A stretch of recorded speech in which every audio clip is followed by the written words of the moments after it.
and welcome back to the next episode of the Right Hand Drive Guys podcast, the podcast for guys and girls that like right-hand drives.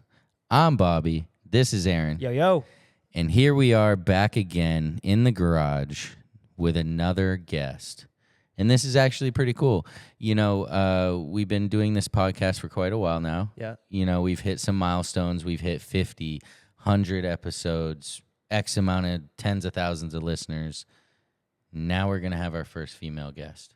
Wow, who is it, dude? Our first female guest is Lebbet Cueto. Nice. Let's get into it. Let's do it. Episode 123 with Lebbet. All right, and we're back with Lebbet. What's up, Lebbet? Staying hydrated? I'm staying super hydrated with my emotional support water bottle. Oh, the Pandem sticker's sweet. Yeah, thanks. I'm a 12-year-old. Yeah, that's cool. Hey, I would love to be a 12-year-old again. Okay, cool. So, Lebbet Cueto, who is Lebbet? What do you do? What are you into? Where are you from? Ooh. Well, I am from Miami, Florida. I own REWRK Collective. It's a JDM aftermarket parts sales, as well as kind of like an online brand catering to the golden age of JDM culture. I am heavily into the JDM scene and cars. I have been my entire life. Kind of started with my dad. He owns a turbo shop in Miami and been around that my entire life. I'm kind of the black sheep of the family in the sense that everyone's into muscle cars and I'm the weird one into JDM cars. So every time I came home with a JDM car, my dad was like, weird, but okay. Cool. That's been my entire life. That's cool that he was able to be accepting, even though, you know, especially, you know, kind of back in the day, the import cars were for sure more frowned upon by those type of guys. Absolutely. Especially given his involvement in sponsoring the drag crowd and not being aware of drifting, especially since back in the day, you know, it was very grassroots, kind of hush hush, if you know, sort of a thing. So it's very, very different from today. Okay. So here's a good question. You are our first female guest. So the question that like I really want to know from your perspective is, what is it like being a female in like a male dominated culture? Ooh, good question. So it's definitely a double-edged sword. I think that even though we've come a long way in terms of acceptance of females in male-dominated industries, I think there's definitely still some pushback from some sectors within the industry. But I've noticed that there's a lot more respect nowadays for women in the scene. However, it's automatically assumed that, you know, like I have an OnlyFans or that I still don't know anything. So while it's easier to be in this realm, it's still a bit of a challenge. I find that it's easily, I don't want to say fixable, but it's easy to convey that I'm an actual enthusiast and I, you know, do have knowledge of what I'm doing and am a business owner and whatnot. I think it's easier in that realm, but, you know, back in the day, all the women were models. So now it's a little bit more accepting of a woman to be in a more of an entrepreneurial role or to have more of a standing in the mechanical sector of the industry. Yeah. So it's still, we're still behind, but I think it's definitely improving day to day. Yeah. I mean, I won't lie. I mean, because, you know, if any of the listeners don't know, I was able to meet you in Japan this past trip, and Jesse was like, hey, I need you to drive a passenger. And I'm like, yeah, sure, no problem. And you jumped in, and obviously, you know, my first thought was like, oh, okay, this is one of these guys' girlfriends. You know, like I'm giving her a ride. Okay, cool. And then you started spitting car stuff and talking about turbos, and I'm like, whoa, this is cool, you know, like I automatically gained like an immense amount of respect, and maybe not specifically just for you, but for like, okay, there like are females in this culture or industry that are knowledgeable, and I just haven't gotten to meet them yet, you know, like, it's so not just the models, right? yeah, for sure. Yeah. So definitely respect to you and all of the other women out there that are truly into it. And, you know, maybe kind of like what you said, you're not into it for attention. You're into it for the passion. And Exactly. so that's where maybe the assumption at the beginning would come, you know, is because they think you're into it for the attention. And then you start talking and they instantly be quiet and they're like, oh, okay, wow, she's got passion. That's pretty cool. Yeah. Thank you. It's happened quite a few times. It's I would say it happened less lately. Maybe it's just because of my frequent involvement in certain circles, and I just keep showing up. So they're probably like, "Oh, okay, maybe she does know something." But with that said, I did start off as a model. I was an umbrella girl for BF Goodrich, and I worked for Formula Drift, Hot Import Nights, and did those shows back in 2006 and 2007.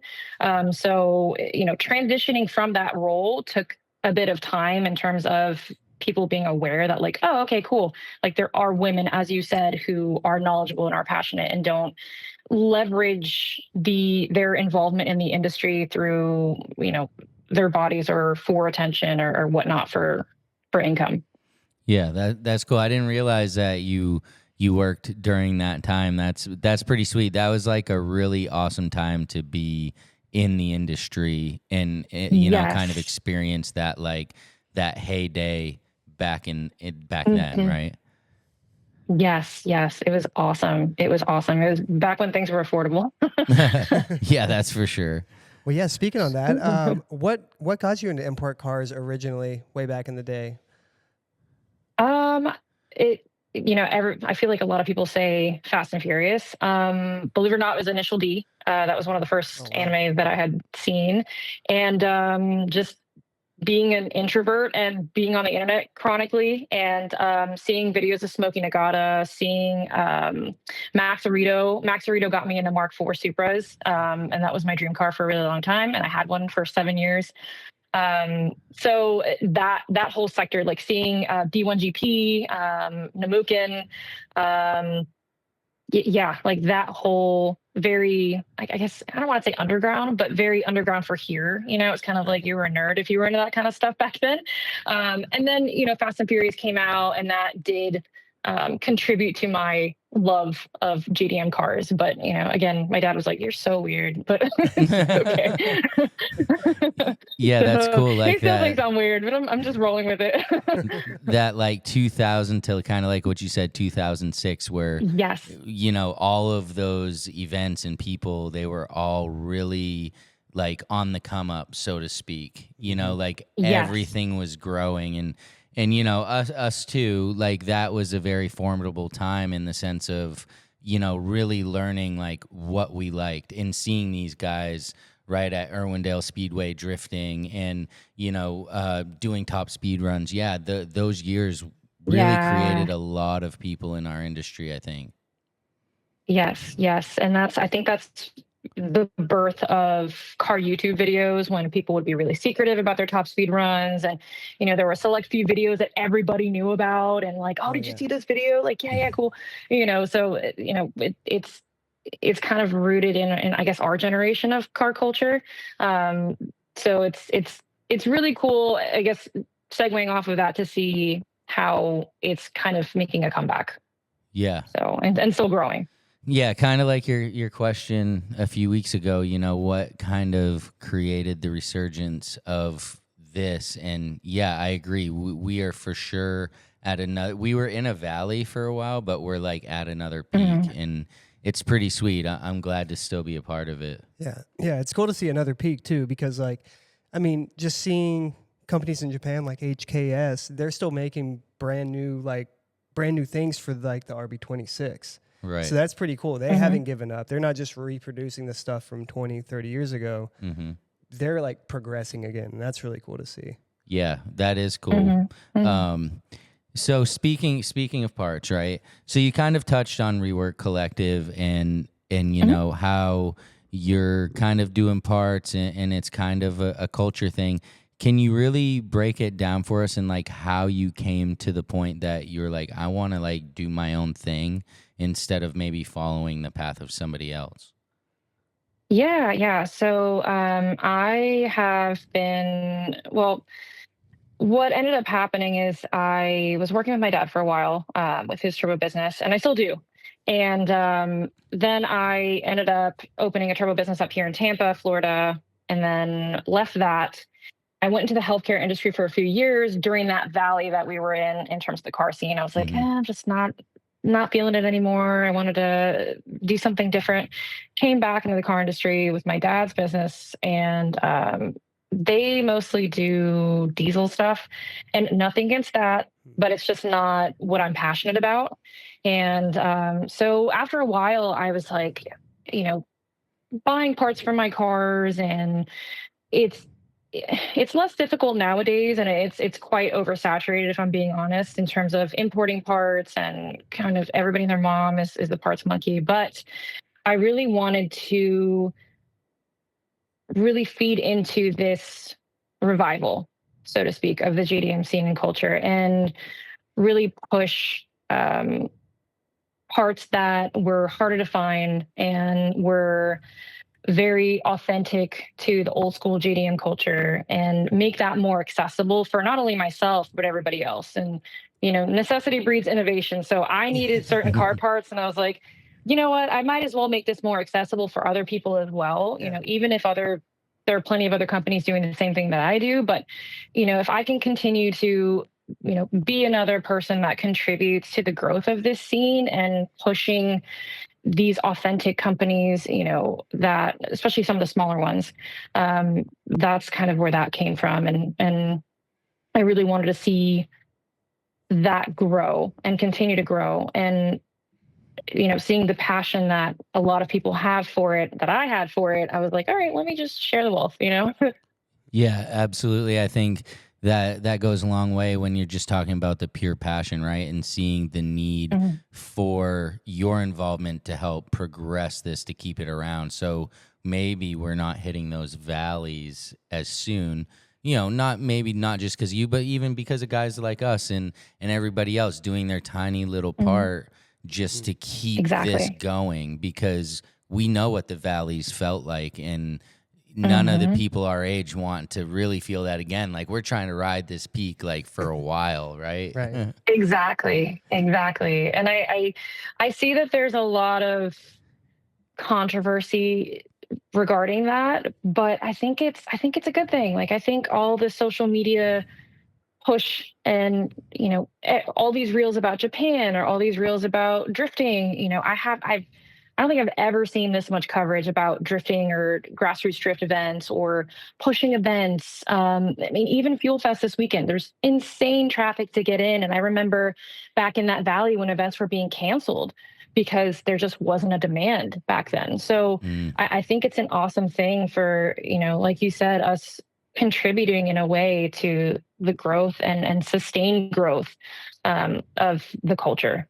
Yeah, absolutely. That was a good way to put it, the sustained growth, because as we saw before, you know, in the mid to late 2000s, that growth, if it's not sustainable, it falls off. And now, again, you hit that valley, but you lose a lot, I feel like. So sustainability, definitely important, and most people don't think of it in this situation. Okay, so you mentioned like your dad's turbo company, and I happen to know it's MIC, like MIC Turbo, right? MIC. Yeah, MIC Close Turbo. enough. Okay, and so like, can you just give us like a quick insight onto like what it's like to grow up in that, and like maybe how it contributed to where you're at today? Like, I personally didn't grow up with like a gearhead dad, you know, so I didn't have any footsteps in that sense to follow in, but like, especially from a female's perspective, I'm just kind of wondering what that was like. Yeah. So it's very interesting because I think initially he didn't want me to be involved or get into it. And then he just saw that I just kept being like, hey, I want to go to the shop. I want to go to the shop. I want to go to the shop. So every Saturday, it became this routine where I would go to the shop with him when I was a little kid. And I remember sitting on his shoulders at the drag track, seeing cars that he sponsored. And he would be like, hey, look at this turbo. Isn't it cool? So, that was just my exposure as a child, just pretty much every week being immersed in that since probably 5 to 8. And he just ended up accepting it and being like, all right, okay, fine, just, but I kept trying to push him to sponsor like JDM cars. And he'd be like, I don't really care for it. So, the pushback didn't work. And then eventually when I was in high school and I got my first car and started being a part of the culture, and then eventually I got my first turbo car. I had an SC with a 1J, and he finally was like, all right, this is kind of cool. So he's like, what kind of turbo do you want? Yeah. And and so he had some pretty heavy involvement with Turbonetics at the time, which there's a name we haven't heard in a while. Yeah. But yeah. So that car was actually in Hot Import Nights in 2005, and I had a T70 on that car. So it was just it was kind of it felt normal to me, and then seeing other people not be exposed to that from such an early age. I learned, was like, oh, this is not the norm. Like, not everybody gets into cars this way. My dad never had any project cars, never cared about working on his own car. He had a van. He was just like, I don't care about this stuff. So, yeah. And, it was very different. I think, short answer is it was kind of frowned upon in the beginning, and, hanging out with guys all the time. And he was like, this is so weird. Like, you have no girlfriends? Have a girlfriend, so, Yeah. So it was very, very, very different, but I'm so grateful for it. Honestly, his pushback initially, because I think I wouldn't have been as involved in it if he was trying to get me into it, if that makes sense. It was almost like a sort of rebellious, child sort of a thing. And he just gave up towards the end. And I was like, all right, cool, whatever. Like, yeah, being it was awesome. A girl dad myself, as you know, you met Bella in Japan. Yeah. I can hear you on the rebellious, like, kind of thing. Like, right, when I try to maybe get her into something, she's like, yeah, I don't know. But if I kind of trick her into it by acting like it's no big deal, she's like, oh yeah, this is so cool. I'm like, no, that's lame. And she's like, no, this is really cool. So I hear that. That's exactly it. Yeah. So I mean, I actually genuinely think he still thinks I'm weird with my JDM car love, but now he's more accepting. So I absolutely can empathize with her. And also your kind of reverse psychology. I'm like, oh, that's lame. Get into it, So. Cool. So we talked a little bit earlier about how it's on the uprise, the culture and everything with these JDM cards. It's on the up. Where do you see it going from here? Are we going to continue spiking up high, or are we going to level off at some point? What do you think? I feel like there are certain sectors that may level off, especially when it comes to certain trade shows like SEMA. Those types of shows are like Sooner Evo, the more of like convention style shows. I feel like that's kind of leveling off, but I feel like drifting is just exploding, which is awesome. As I feel like there was kind of like you said, a valley there for a little bit, but I feel like, obviously cost being an issue most likely for certain vendors, like certain vendors pulled out of SEMA last year, but I feel like a lot of attention is still going towards drifting. And I feel like that community is really growing, which is awesome to see. And, everybody and their mom is getting a Z33 and drifting it, which is super cool.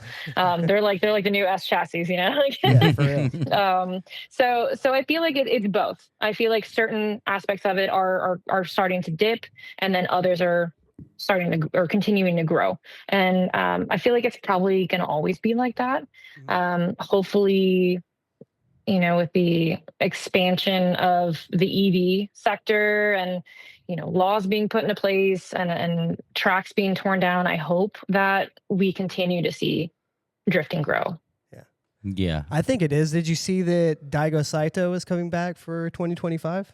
Hey, really? Oh, yeah. I didn't. Oh, wow.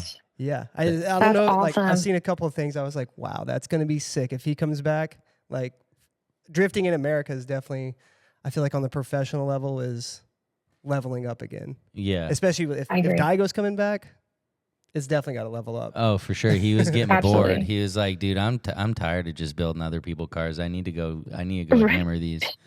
Right, exactly. Yeah, no, I would agree. I mean, and then, you know, events like the LZ World Tour and some of these other like kind of like, as you would call them, maybe more grassroots events like that are started like by people like us. Yeah, you start seeing those kind of leveling up as well, you know. And now they're kind of making it I don't know, not to say entertainment, but more of a show, you know, more of like you know, something that will attract people, which is what drifting needs, I feel like, in order to continue to grow. Yeah. I totally agree. So clearly something all three of us have in common here, right, is our love for Japan. Oh, yeah. I mean, I think that's kind of obvious. And so one thing that I wanted to know, how many times have you been, Lebbet? Twice. So you've clearly had at least a few meals. What is your favorite place that you have eaten in Japan thus far? Ooh, that's a really good question. I would say probably the most memorable was it's an alley that's right next to the Shinjuku station, which that's a nightmare, by the way. Yeah. That's a nightmare. There's an alley called Omoide, I want to say. I'm probably butchering it. That's but okay. it's like a row of all the izakayas, and there's, you know, little stalls with probably like you can seat like 5 people. But there's like one guy with a tiny grill and a little tiny seats, and just little tiny cups of beer. But that's probably the most memorable, is just at an izakaya there.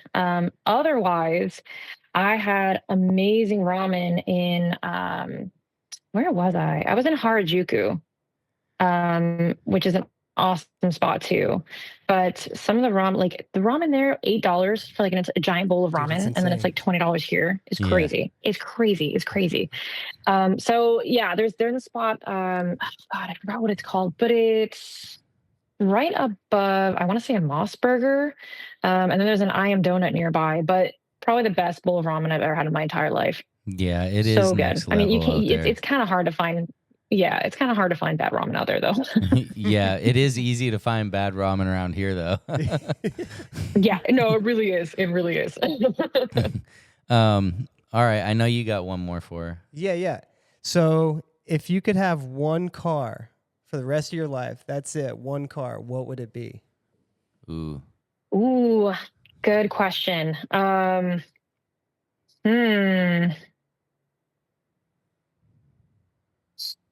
So I would probably say my dream car, and probably one of the only like JDM Legend cars that I haven't owned, is an R33 GTR. Nice. I've always wanted a midnight purple, like basic R33 GTR, V-spec, you know, V-cam setup, single turbo, you know, just wanted to go ham on it. I feel like that would be my ultimate car. It's also kind of the redheaded stepchild of the R chassis, but I have an absolute affinity for it. Yeah, that's a good one for sure. The R33, it does get a bad rap. You know, I don't get it. I don't think it's a bad rap. It's just not as good as the others. Yeah, for sure. Yeah, that's subjective. Yeah, like my opinion's definitely a little different.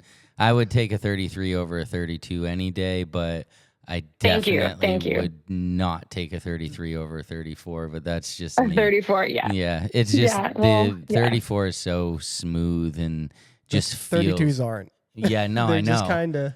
Yeah. Yeah. Yeah. And maybe that's why I like it, because it feels more mechanical to me, Yeah. because I have driven a GTT and I loved it.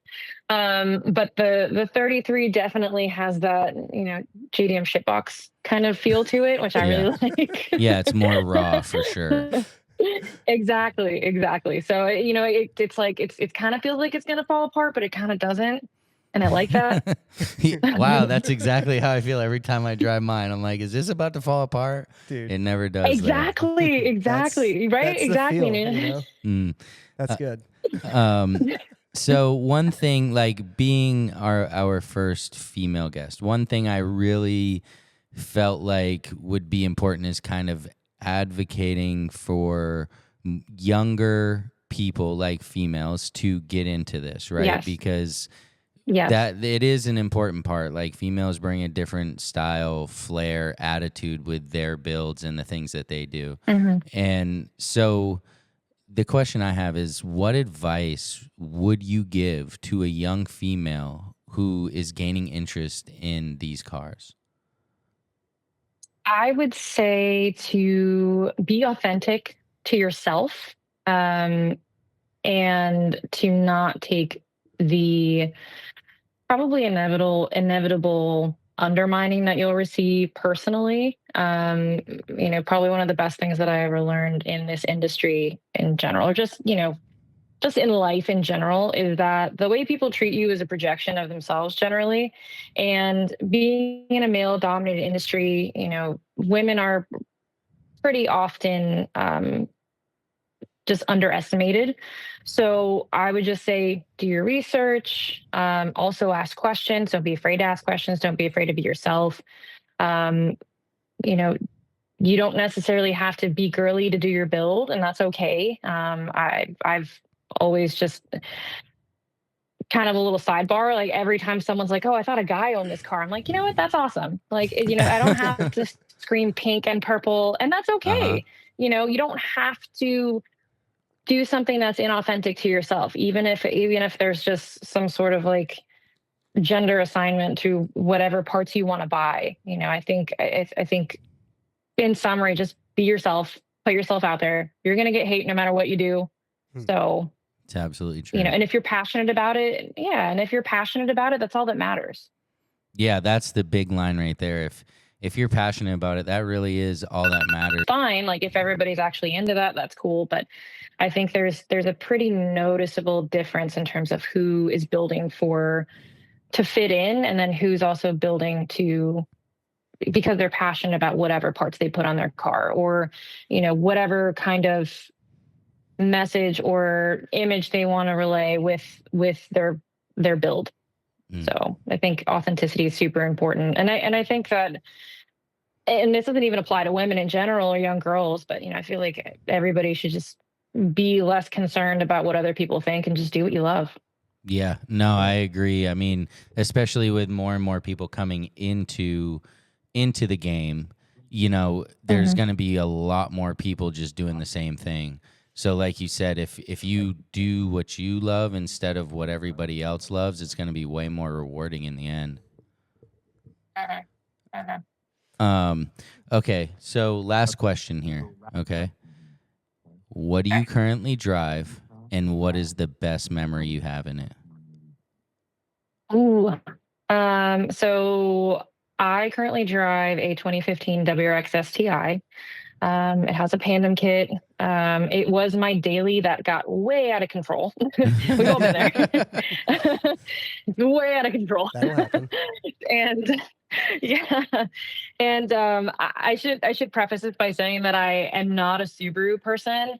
I just kind of got it because I was in healthcare, and I was like, I just want something fun to commute back and forth to the clinic. And then when I got out of the healthcare industry, I was like, you know what, I'm just going to go balls to the wall with it. Why not? So just, yeah, and just did that whole build. So it's kind of crazy, But I would probably say my best memory in it was, I would say probably picking it up after the Phantom kit went on, and everybody just being like, "It's looks crazy rolling," and just the attention that it got from the kit, because Phantom kits are pretty rare on these cars. So and then now the running joke is that I have an Evo 10 because it looks like an Evo 10 and it's like debadged. So, people are like, "Oh, nice Evo." I'm like, "Thanks." But so that's probably my favorite memory. But with that said, I just picked up, nobody knows this. I just picked up an S15. So that's the next thing. What color? Oh, wow. What color is it? It's pewter. It's my second pewter car, which I really wanted red. And then, beggars can't be choosers. And I was like, I can't pass this up. So I'm really, really excited. It's still in Japan. I literally just bought it like this month. Wow. Nice. Or last month. Congrats on that. Yeah, that's really cool. Thank you. Okay, cool. So it actually makes sense to have you on here because you do own a right-hand drive car. It's just still in Japan. Exactly. Wow. Exactly. That's cool. Yeah, congrats. I mean, I feel like is this going to be your first right-hand drive car or no? No. So my first right-hand drive car was an S15, actually a pewter S15. I had one back in 2014. It was gray market. It's a Florida thing. Yeah, you're from Florida. That's cool. It's a Florida thing. Yeah. It's totally normal around here. And then someone came up to me at a meet and was like, "Hey, I'll give you cash for it right now." And I was like, "Cool. Sold. Here you go." And then I bought an R32 GTR like right when the 25-year rule hit. So that was my second right-hand drive car. Wow, that's cool. So, do you prefer right or left-hand drive? This is my third one.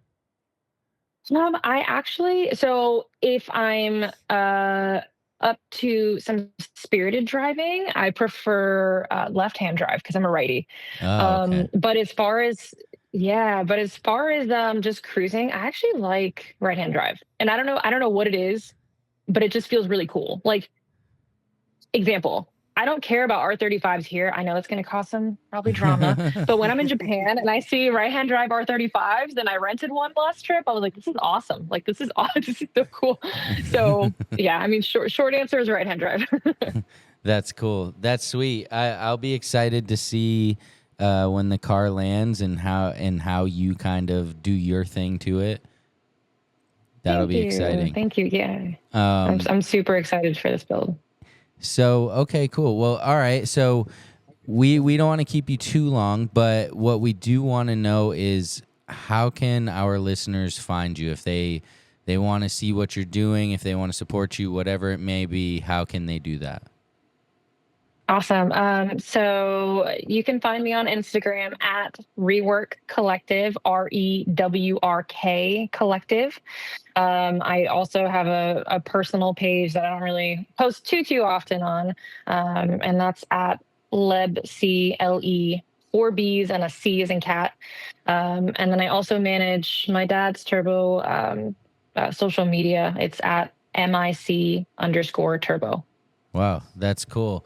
So yeah, I mean, if you're looking to see what she's up to, those are some great places to find her.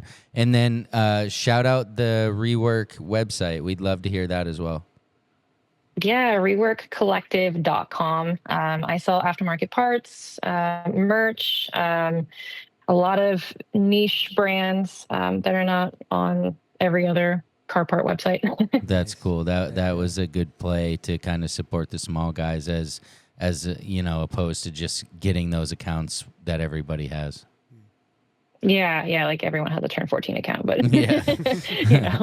Awesome, Lebbet. We definitely appreciate you coming on, being our first female guest and repping for the women out there who are doing their best to build beautiful cars.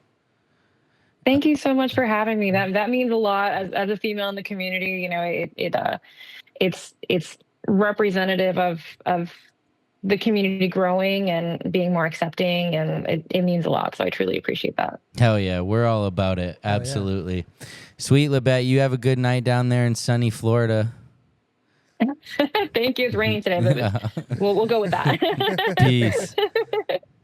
See ya. Man, that was cool. You know, like you really get a different perspective from talking to somebody that had to come up in our industry culture, whatever you want to call it, in a total different way. Yeah, absolutely. Yeah, I mean, you know, being guys coming up through this, you know, and you can't tell me that you never kind of thought like, oh yeah, this is like a dude thing, you know, like to an extent, right? Like because whenever you go, it's like it's a big sausage party, right? In the sense of like it's dudes showing off their cars everywhere, Right. which is great, but like to have, you know, females involved with their perspective, their style, their flair. Yeah. You know, you can call me whatever you want, but I think it's actually really important. Yeah. You know, because again, they just bring a whole different side of things. And just like her perspective on the culture itself was different than any of the guys that we've asked that question. Yeah, absolutely. Yeah. Yeah, it's cool to see, you know, the different style and the flair, like you said, they bring to it. And I mean, diversity is definitely needed. I like different built cars. Yeah. You know, I think it's a good thing. Yeah, Definitely. absolutely. And like she said, you know, she's not putting out a pink STI with teal, you know, emblems and, you know, all of these different, like, kind of what would be considered stereotypical right? Female stuff. Yo, I don't know if you've actually seen the pictures. She drives a hard ass STI. Like, that thing is hard. Like, it's sick, you know, like. And just like she said, I'm not like a big Subaru guy, but I'm like, okay, that's like a built car, you know? So, yeah, shout out to Lebbet. We definitely appreciate you repping for the women. And if you are a woman listening to this, you absolutely have a place in this culture just as much as we do. Heck yeah. You just got to be a part of it, right? Yeah. So thank you again, Lebbet, for coming on. And, dude, for episode 123, our first female guest. There it is. I'm Bobby. This is Aaron. See ya. Peace.